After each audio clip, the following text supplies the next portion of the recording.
न श्वास को रोको न खींचो न निकालो, बस उसको उसके धर्म पर छोड़ दो। ये प्राणायाम का मूल सिद्धांत।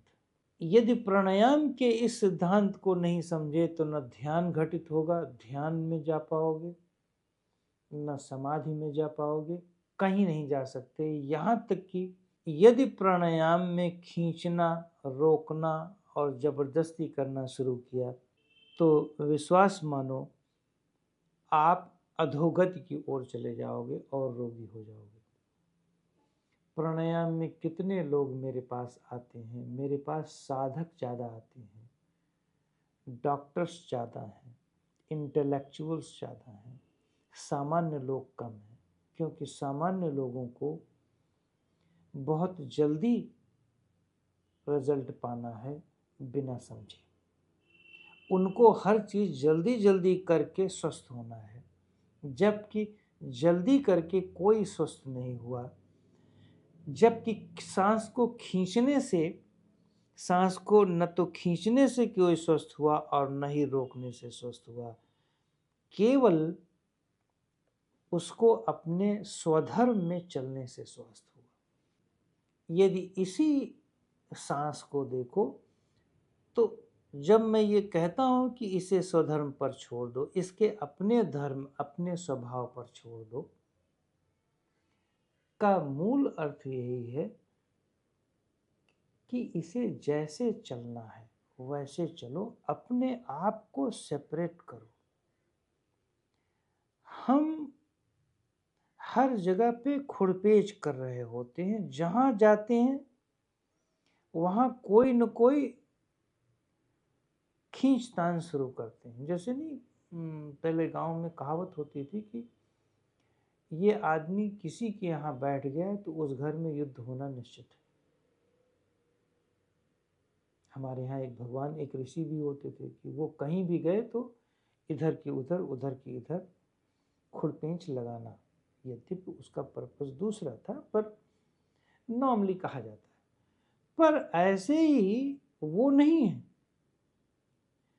मैं भी हूँ, मैं जैसे ही अपने, या हम ह्यूमन, जैसे ही हम अपनी सांस को या अंगों को कुछ अभ्यास करने चलाते हैं योग में, तो वैसे ही उसके अपने धर्म को अनुभव करने के बजाय हम अपने धर्म, बनावटी धर्म उसमें अप्लाई करते हैं।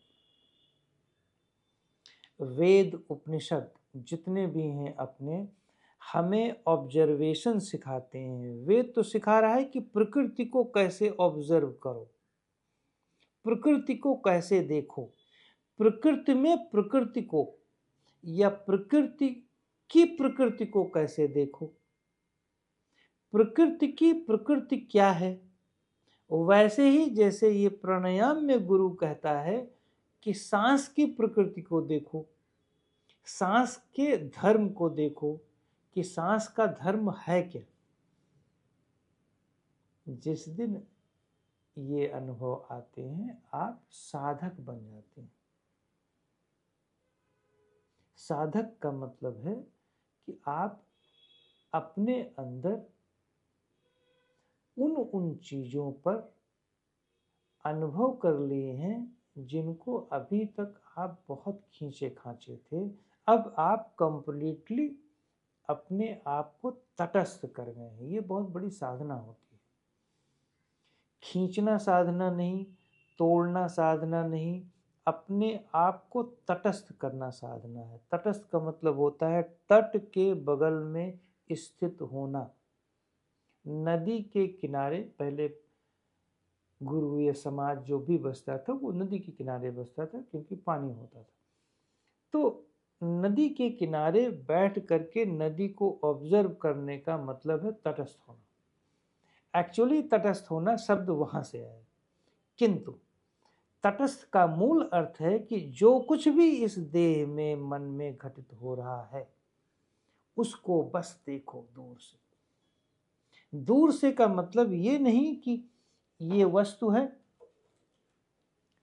दूर से का मतलब ये नहीं कि इस तरह दूरी, ये दो वस्तुओं में जो दूरी है, नहीं।